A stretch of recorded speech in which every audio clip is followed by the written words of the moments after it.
anajivunia Ayubu. Anasema hakuna kama Ayubu, anajivunia kama Ayubu. Maana anamwambia shetani hakuna aliyekuwa mkamilifu kama Ayubu. Kwa sababu gani? Halipima imani yake.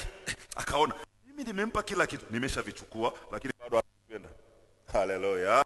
Nimempa afya njema, vyote nimevichukua, lakini bado imani yake iko pale pale, upendo wake uko pale pale. Mungu anajivunia Ayubu. Haleluya, haleluya.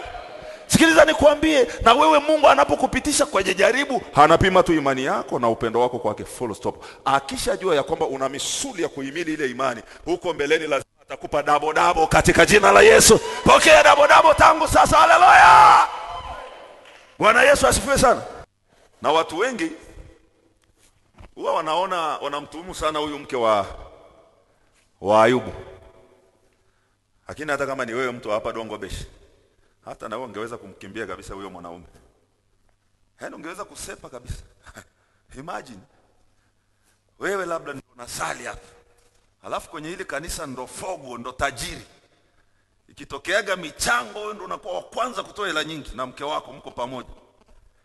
Ikitoka mtindo mpya tu wa vitenge, wa gauni, sijui nini, mke wako anakuwa wa kwanza kupenda. Nasikiliza nikwambie, ukitaka kujua mwanaume ana hela au amefanikiwa, muangalie mke wake.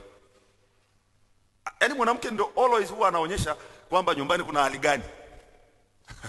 Haleluya, haleluya. Pamoja na watoto, lakini kwanza mke na watoto. Kwa sababu sisi wanaume unaweza ukawa na hela lakini ukavaa suruali moja hata miezi mitatu, no problem. Haleluya, haleluya. Anakuonyesha kwamba nyumbani pako vizuri. Kwa mke wa Ayubu inawezekana alikuwa anaenda kanisani amependeza, Yaani akivaa nguo moja Jumapili hii utamuona naye tena mwakani. Au unaweza usimuone nayo tena. Ghafla akabadilika. Naanza kuja kanisani na malapa yametoboka. Bwana Yesu asifiwe sana. Unashangaa unamuona nguo aliyoanza kuvaa Januari uko nao mpaka Disemba. Halafu amepauka kama msukule. Pauka kama mtoto wa mganga wa kienyeji. Hata kama ingekuwa ni wewe, naamini kabisa huyo jamaa ungemkimbia, ungesema huyu kuna mahali ameonga hela, huyu kuna ana wanawake wengine huko nje. Hili sio la kawaida, ungekimbia. Lakini pamoja na kwamba Ayubu alikimbiwa na mke akamwacha, yeye alisimama imara, Mungu akamfanikisha na Mungu akamwongezea maradufu katika jina la Yesu. Haleluya, haleluya. Na wewe simama imara kwenye hilo jaribu unalolipitia. Bwana atakushindia katika jina la Yesu.